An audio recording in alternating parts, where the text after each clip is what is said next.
ერთი მუსიკა, მეორე მუსიკა, მესამე მუსიკა, მეოთხე, მეხუთე, ესე იგი ეს ყველა მთლიანობაში სხვადასხვა მუსიკა ამოდის ჩვენთან სახლში. რამდენიმე წელია ტაბიძის ქუჩის მცხოვრებლები მშვიდი ცხოვრებისთვის უშედეგოდ იბრძვიან.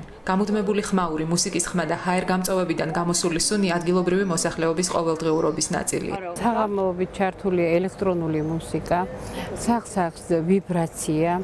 დასკდა ფანჯრები, კონდიციონერებზე ხო ეს გამუდმებით ხმაურია.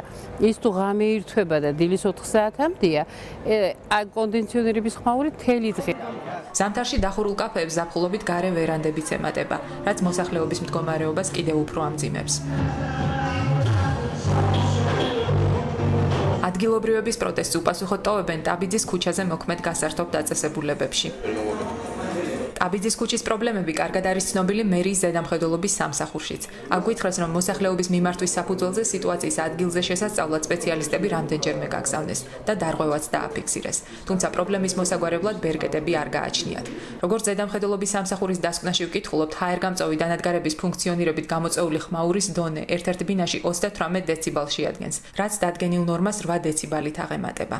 კანონის შესაბამისად მუსიკალური აპარატურის მუშაობის ხანგრძლივობა განისაზღვრება 24 საათამდე, როდესაც ხმაურის დონე მაღალია. მოქალაქეებს ეძლევათ განმარტება, რომ საკითხის საბოლოო გასარკვევად მივართონ სასამართლოს. საცეკვაო დისკოტეკები განათავსა ორმა აი ამ დივანმა და მეორე იქით ბადლაუჯი ქვია. იწყებენ ღამის 11 საათზე და გრძელდება ეს ყველაფერი დილის 5 საათამდე.